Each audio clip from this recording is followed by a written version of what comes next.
빌립보서 4장 8절에서 13절입니다. 빌립보서 4장 8절에서 13절, 신약성경 323면쯤에 있습니다. 323면 빌립보서 4장 8절에서 13절입니다.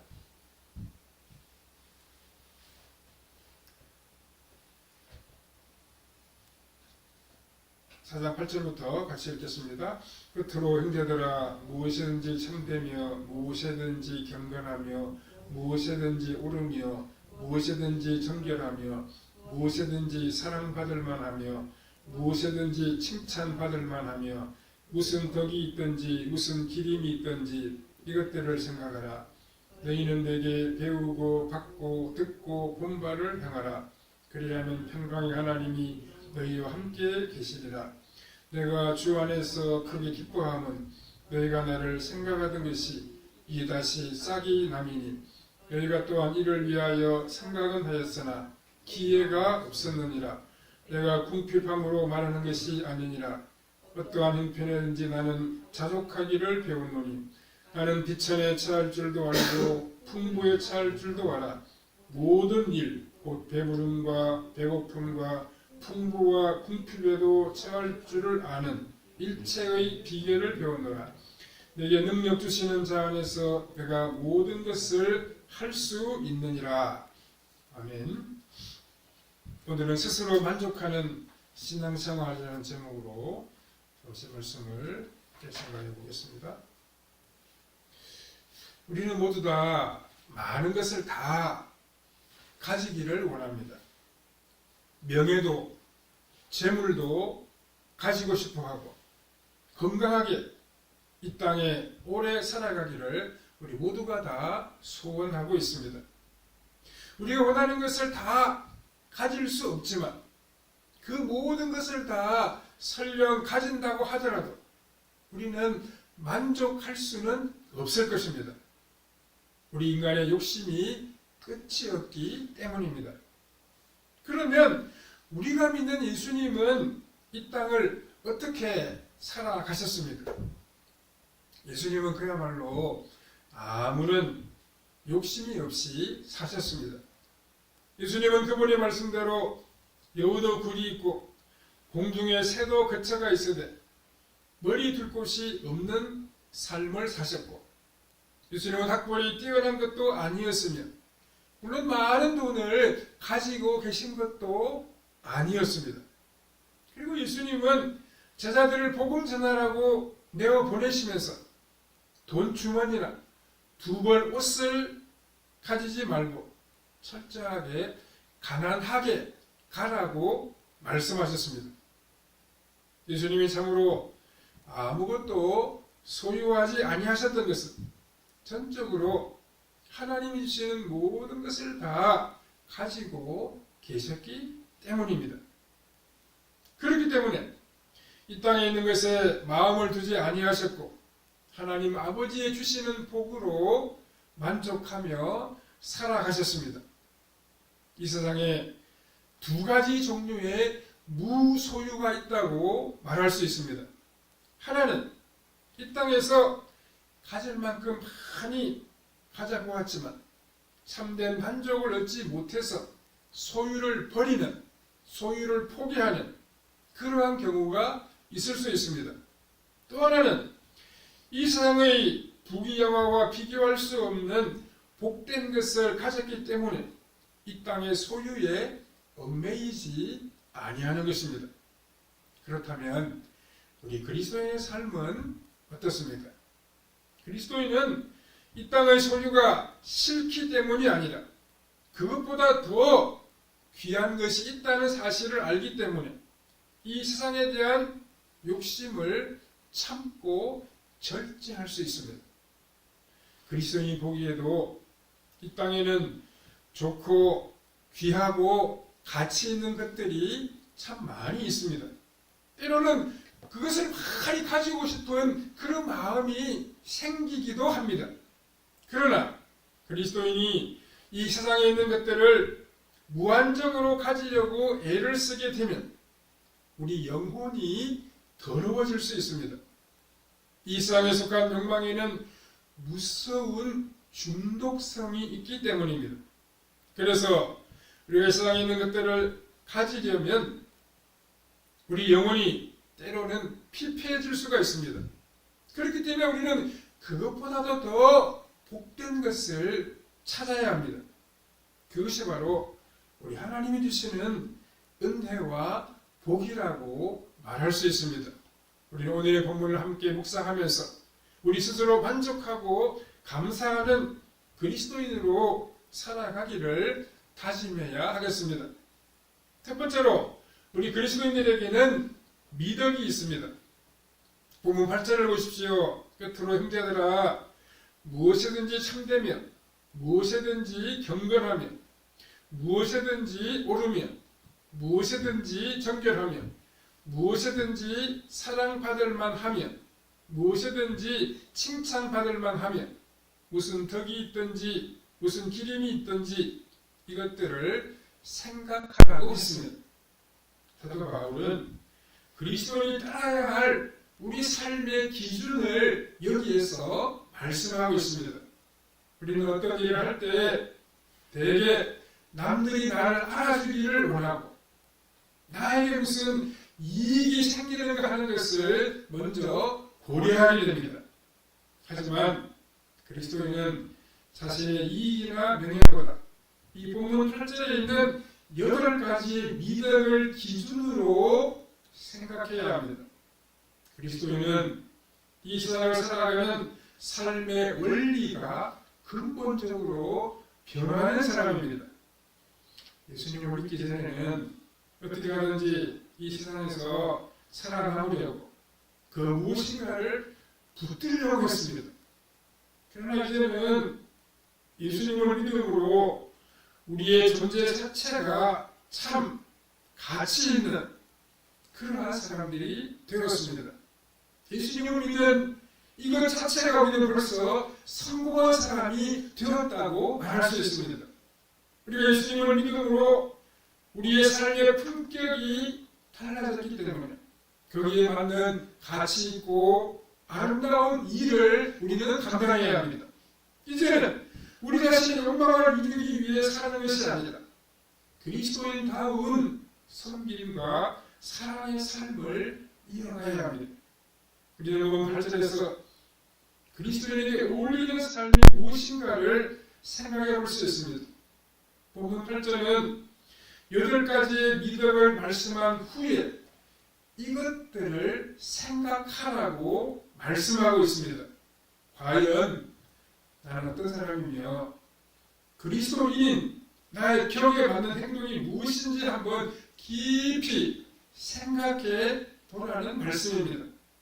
예를 들어서 너무 쉽게 화를 내거나 함부로 말을 하는 사람들은 자기 자신이 그리스도인 된 신분에 대해 생각하지 아니하는 사람이라고 이야기할 수 있습니다.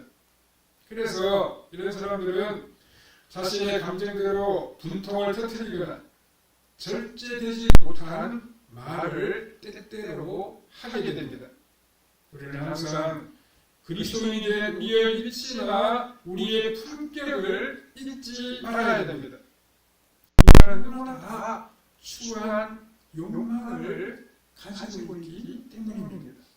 우리 안에 있는 욕망이나 세상에 속한 욕심을 우리가 다 드러낸다고 하면 예전이나 교양이 없는 야만적인 삶을 살게 될 것입니다. 세상 사람들의 미덕은 주로 욕망을 억누르는 것입니다. 그것을 그 욕망을 가르치는 것입니다. 그러나 예수님을 믿는 그리스도인은 스스로 그 욕망을 억제하는 것이 아니라 하나님의 사랑으로 참되고 경건하며 정결하게 살아갈 수 있습니다. 요셉은 애굽의 포로로 팔려가서 그 집주인의 인정을 받아서 노예로서는 성공적인 삶을 살게 되었습니다. 그런데 이렇게 살아가던 요셉에게 어느 날 위기가 다가왔습니다. 여주인이 이 요셉을 유혹한 것입니다. 이때 요셉은 자신이 노예로서 성공하는 것이 옳은지 아니면 하나님의 백성으로 고난받는 것이 옳은지를 생각해야만 했습니다. 요셉은 하나님의 백성으로서의 정결한 삶을 더 중요하게 여겼기 때문에 여주인의 유혹에 넘어가지 아니하고 자기 자신을 지켰습니다. 우리가 어떤 존재인가를 생각한 다음에 모든 일을 결정해야 됩니다. 우리 신분이 무엇인지, 우리가 어떻게 살아가는 사람인지를 먼저 생각한 다음에 우리의 삶이 나타나야 한다는 말씀입니다. 또한 그 일이 경건한 것인가를 먼저 고려해 보아야 합니다. 그 일이 내 신앙이나 다른 사람의 신앙에 도움이 되는지도 한번 생각해 보아야 합니다. 뿐만 아니라 그 일은 옳아야 하며 사랑할 만한 일이어야 하며 칭찬받을 만한 일이어야 합니다. 이런 것들을 추구하며 우리의 삶을 채찍할 때 더 아름다운 믿음을 소유할 수 있고 하나님께로 인정을 받을 수가 있습니다. 하나님 앞에서 아름다운 일은 다른 사람들을 실족시키지 않습니다. 이렇게 살아갈 때 우리는 아름답고 깊은 경륜이 있는 믿음의 사람으로 나타날 수 있습니다. 이 경륜은 누구에게나 무리하지 않고 친절하고 또 따뜻합니다. 우리의 건강은 다른 사람들에 대해서 사랑받는만 하고 칭찬받는만 하며 덕이 있어야 합니다. 그것이 바로 그리스도인의 믿음이라고 말할 수 있습니다. 두 번째는 새로운 가치를 만들어야 합니다. 구절에 보면 너희는 내게 배우고 받고 듣고 본바를 행하라. 그리하면 평강의 하나님이 너희와 함께 계시리라라고 말씀했습니다. 사도 바울은 빌립보에 있는 성도들에게 재물을 많이 가지는 것보다 하나님의 진리를 배우라고 말씀했습니다. 진리를 배우는 것이 바로 우리의 삶의 가치를 아주 높이는 일이기 때문입니다.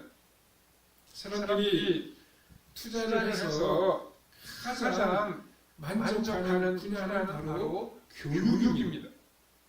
교육이 우리 인간의 내적인 가치를 아주 높여주기 때문입니다. 사람들이 무엇인가를 배운다는 것은 마치 조각가가 돌로 조각 작품을 만드는 것과 비슷합니다. 망치로 때리고 갈고 다듬어 갈수록 멋지고 아름다운 작품이 만들어져 가기 때문입니다.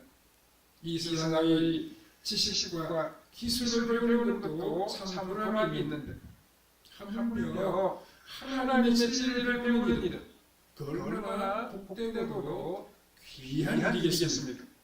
사도 바울은 배우고 받고 듣고 본바를 행하고 있습니다. 여기서 배운다는 말은 제자로서 삶을 공유하며 배운다는 뜻입니다. 여기서 받는다는 것은 어떠한 진리체계를 온전히 전수받는 것을 의미합니다. 배움에 있어서 가장 중요한 것은 듣고 또 보는 것입니다. 듣고 보는 것은 생활하면서 하나씩 배워나가는 것을 뜻하는 것입니다. 이것은 실제적인 삶에서 바로 적용할 수 있는 살아있는 진리입니다. 결국 내게 배웠다는 것은 빌립보 교인들이 교회에서 하나님의 말씀을 열심히 배우는 것을 말합니다. 교회 안에서 진리의 말씀을 잘 배울 때 우리는 아름다운 믿음의 삶을 되찾아갈 수 있습니다. 하나님의 말씀에 배운 진리는 모든 모든 것의 것의 본질을 본질을 깨닫는 놀라운 능력이 됩니다. 이 진리를 진리를 배운 배운 사람은 어디에 어디에 가더라도 가더라도 능력이 능력이 있고 있고 아름답게 아름답게 살아갈 살아갈 수 수 있습니다. 있습니다. 하지만 세상 세상 사람들은 사람들은 이러한 이러한 능력보다 예수님을 믿는 사람들의 사람들의 인격을 보고 더욱더 더욱더 놀라게 놀라게 될 될 것입니다. 것입니다. 예수님을 믿는 사람은 참 겸손합니다. 겸손합니다. 또한 열정도 열정도 지니고 있습니다. 뿐만 뿐만 아니라 아니라 예수님 믿는 사람은 사랑으로 가득한 가득한 삶을 삶을 살아가게 됩니다. 이런 이런 사람들은 사람들은 이 이 세상 세상 어디를 어디를 가더라도 가더라도 찾을 찾을 수 수 없는 없는 보배들이라고 보배들이라고 이야기할 이야기할 수 수 있습니다. 있습니다. 그리고 그리고 그리스도인은 우리는 하나님의 하나님의 진리로 진리로 무장되었을 무장되었을 때 때 더 더 이상 이상 두려워하거나 두려워하거나 불안해하지 불안해하지 않습니다. 않습니다. 평강의 하나님이 항상 항상 우리와 함께 계시기 때문입니다. 때문입니다. 우리는 이 이 땅에서 땅에서 하나님의 하나님의 진리를 진리를 가지고 가지고 복된 복된 열매를 열매를 맺어 맺어 가기만 가기만 하면 하면 됩니다. 됩니다. 10절에 10절에 내가 주 주 안에서 안에서 기뻐하면 기뻐하면 너희를 너희를 생각하는 생각하는 것이 것이 다시 다시 싹이 싹이 나니 나니 너희가 또한 이를 위하여 생각을 생각하였으나 하였으나 기회가 기회가 없었느니라 없었느니라 하고 하고 있습니다. 있습니다. 빌립보 빌립보 교회는 교회는 과거에도 과거에도 바울에게 바울에게 필요한 부분을 부분을 도와준 도와준 적이 적이 있었습니다. 있었습니다. 그러다가 그러다가 이번에 이번에 다시 다시 바울에게 바울에게 헌금을 헌금을 보내왔습니다. 보내왔습니다. 빌립보 빌립보 교인들에게 교인들에게 가장 가장 중요한 중요한 것은 것은 자신들의 자신들의 사소한 사소한 일이 일이 아니라 아니라 어려움에 어려움에 처한 처한 바울을 바울을 돕는 돕는 것이라는 것을 것을 성령님께서 성령님께서 생각나게 생각나게 하셨습니다. 하셨습니다. 우리 이 사람들은 사람들은 한결 한결 같을 수가 없습니다. 없습니다. 한 한 번도 번도 시행착오를 시행착오를 겪지 겪지 않은 사람도 아마 없을 없을 것입니다. 것입니다. 잘 잘 나가다가 나가다가 어떤 경우는 경우는 힘들을 힘들 수 수 있고 있고 어떤 때는 때는 잘못된 잘못된 길로 길로 빠질 빠질 수도 수도 있습니다. 있습니다. 참 참 중요한 중요한 것은 것은 우리가 하나님의 하나님의 말씀을 말씀을 들으며 들으며 하나님의 하나님의 말씀을 말씀을 듣고 듣고 나아가게 나아가게 되면 되면 우리의 우리의 나아갈 나아갈 방향이 방향이 분명해진다는 분명해진다는 사실입니다. 사실입니다. 말씀의 말씀의 길을 길을 기울 때 때 우리는 우리는 우리의 우리의 잘못된 잘못된 삶을 삶을 바로잡을 바로잡을 수 수 있습니다. 있습니다. 우리는 성령님이 깨닫다 하실 하실 때 때 그게 그게 온전히 온전히 순종하며 순종하며 나아가야 나아가야 합니다. 합니다. 그렇게 그렇게 할 할 때 때 주님이 주시는 주님이 놀라운 놀라운 은총의 은총의 역사를 역사를 우리는 우리는 경험하게 경험하게 될 될 것입니다. 것입니다. 세 세 번째, 번째, 우리는 우리 스스로 스스로 만족하는 만족하는 신앙생활을 신앙생활을 해야 해야 합니다. 합니다. 11절에 11절에 보면 보면 내가 내가 궁핍함으로 궁핍함으로 말하는 것이 아니니라. 아니니라. 어떠한 어떠한 형편이든지 형편이든지 나는 나는 자족하기를 자족하기를 배웠노니 배웠노니 하고 하고 있습니다. 했습니다. 자족이란 자족이란 자신에게 자신에게 주는 주는 것이 것이 자기 자기 자신의 자신의 분수인 줄 분수인 줄 알고 알고 스스로 스스로 만족하는 만족하는 것입니다. 것입니다. 자족한다는 자족한다는 말은 말은 이미 어느 어느 수준에 수준에 오른 오른 사람들에게 사람들에게나 적용되는 적용되는 것으로 것으로 생각하기 생각하기 쉽습니다. 쉽습니다. 그러나 그러나 그리스도인은 그리스도인은 부정한 순간 가운데서 가운데서 믿음으로 믿음으로 살아가는 살아가는 그러한 그러한 훈련을 훈련을 받아야 받아야 합니다. 합니다. 하나님은 하나님은 사람이 사람이 떡으로만 살 살 것이 것이 아니라 아니라 하나님 입에서 나오는 말씀으로 살 것이라고 하셨습니다. 하셨습니다. 우리는 이 말씀이 이루어지는 것을 경험해야 경험해야 하나님의 하나님의 부요하심을 부요하심을 알 알 수 수 있습니다. 있습니다. 저도 바울은 바울은 예수님을 예수님을 만나기 만나기 전에 전에 자기 자기 자신의 자신의 욕망을 욕망을 따라 따라 살아갔습니다. 살아갔습니다. 그리고 그리고 그 그 욕망은 욕망은 어느 어느 정도 정도 이루어졌으나 이루어졌으나 그는 그는 결코 결코 만족할 만족할 수가 수가 없었습니다. 없었습니다. 바울이 바울이 참으로 참으로 만족하게 만족하게 된 된 것은 것은 예수 예수 그리스도를 그리스도를 만난 만난 이유였습니다. 이유였습니다. 그는 그는 그리스도 그리스도 안에 안에 참되는 참되는 부유함이 부유함이 있음을 있음을 발견했습니다. 발견했습니다. 예수 예수 그리스도 그리스도 안에는 안에는 부활의 부활의 능력과 능력과 성령님이 주시는 주시는 복과 복과 하나님의 놀라운 말씀이 말씀이 있었습니다. 있었습니다. 또한 또한 예수 예수 그리스도 그리스도 안에는 안에는 죽은 죽은 영혼들이 영혼들이 살아나는 살아나는 생명의 생명의 역사가 역사가 있었습니다. 있었습니다. 그래서 사도 바울은 바울은 지금까지 지금까지 자신이 추구한 모든 것이 다 빈껍데기였다는 사실을 깨닫게 되었습니다. 이러한 그는 아무리 많이 가진다고 해도 만족함이 없습니다. 이런 스스로는 자신의 가치를 바꾸지 못한다는 사실도 알게 되었습니다. 하지만 하나님의 말씀의 세계는 우리의 마음을 풍성하게 채워주기 때문에 참다운 만족을 주고 또 감사하게 만들어줍니다. 우리에게 그만 있으면 얼마든지 이 놀라운 복을 우리가 하나를 수 있습니다. 12절에 나는 빛에 차할 줄도 알고 풍부에 차할 줄도 알아. 모든 일과 배부름과 배고픔과 풍부와 궁핍에도 차할 줄 아는 일체의 비결을 배우노라라고 사도 바울이 고백하고 있습니다. 바울은 지금까지 여러 가지의 경험을 다 해보았습니다. 부유하게도 살아보았고 가난한 삶을 살기도 했습니다. 그는 부유할 때 교만하지 아니했고 가난하게 살 때도 비굴하지 아니했습니다. 사도 바울에게는 돈보다도 더 중요한 것이 있었기 때문입니다. 그것은 바로 복음의 비밀, 한 사람 한 사람이 믿음으로 변화되는 기적이었습니다. 대부분의 사람들은 돈 그 자체를 목적으로 여기기 때문에 어렵게 살다가 부자가 되면 으쓱해지고 교만해지게 됩니다. 이와 반대로 부유하게 살다가 가난하게 되면 비참함을 느끼게 됩니다. 하지만 사도 바울에게는 돈보다도 더 소중한 예수 그리스도께서 계셨습니다. 그래서 그는 풍부할 때 하나님의 풍성한 사랑을 느꼈고 가난할 때에는 주님과의 친밀함을 더 깊이 체험할 수 있었습니다. 경제적으로 가난함과 부유함 중에 어느 것이 신앙적으로 더 유리하겠습니까? 우리가 딱 잘라서 말을 하면 어렵겠지만 가난이 하나님을 간절히 찾는 도구가 되는 것도 또한 사실입니다.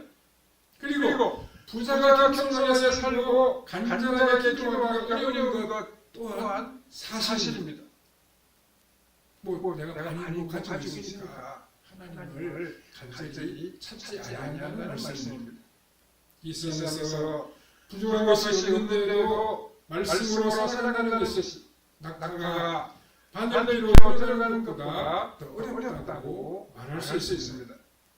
바울은 부유함과 가난함 이 두 가지를 다 경험했고 또 그것을 극복할 수 있는 비결을 배웠다고 오늘 본문에서 고백하고 있습니다. 가난할 때에도 주님 안에서 풍성하게 살아갈 수 있었고 부유할 때에도 교만하지 않고 주님의 뜻 안에서 잘 살 수 있었다는 것입니다.